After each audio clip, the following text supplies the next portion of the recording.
สวัสดีเพื่อนเนาะพวกมื้อนี้มาฮอดบ้านแถวนี้เนาะตะกะก็6 โมงเนาะตอนนี้เลี้ยงดีๆ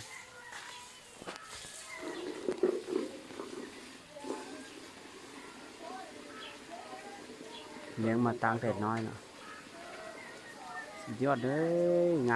าม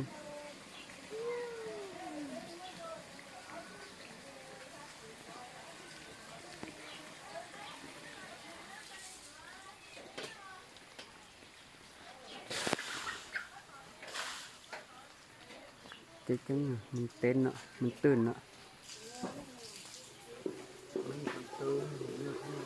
ฮะตัวนึงคุณว่าตัวเบิ่งตัวนึงเนาะคู่หนึง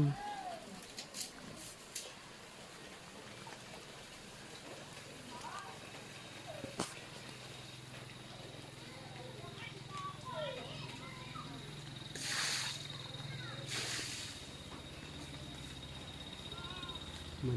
นไปแล้วเอามาให้มันกินเอามาให้มันกิน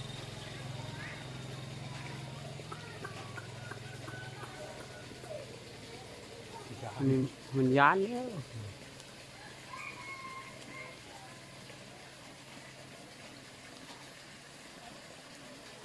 โอ้ไปแล้ว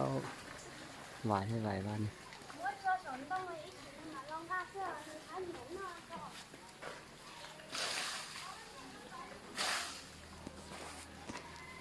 ตัวนี้มันยันนึงตัวนี้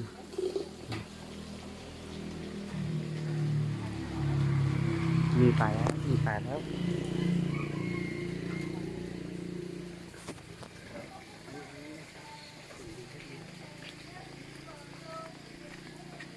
ตัวเล็กตัวนี้ตัวผู้เนาะ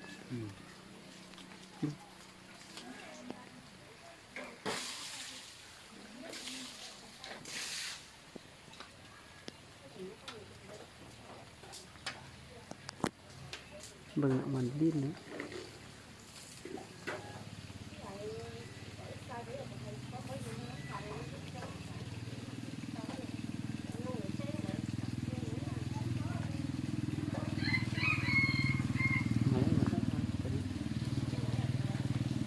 ไปแล้ว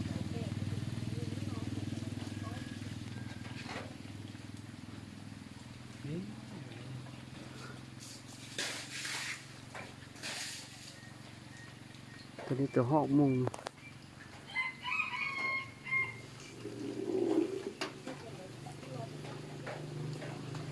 นี่ไปแล้ว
ตัวนี้สิ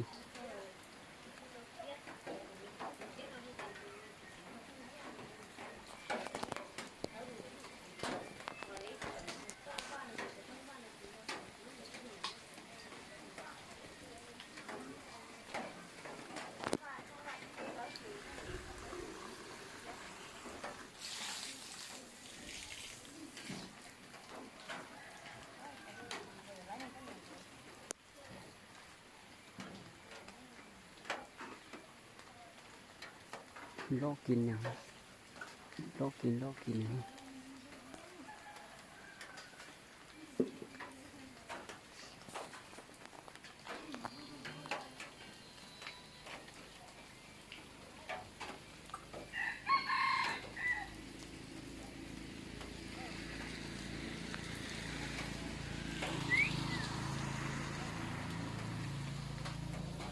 มขึ้นสูงนะครับ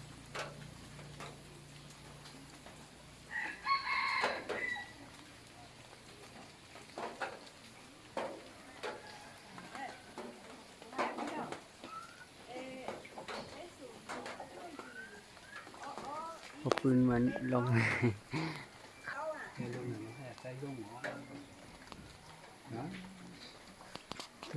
ตัวนี้ตัวแม่นะนี่ตัวแม่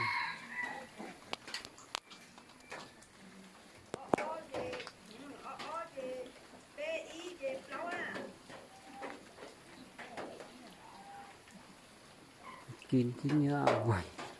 กินเยอะตัวนี้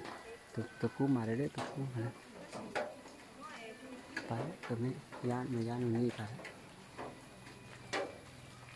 ไกลไปแล้ว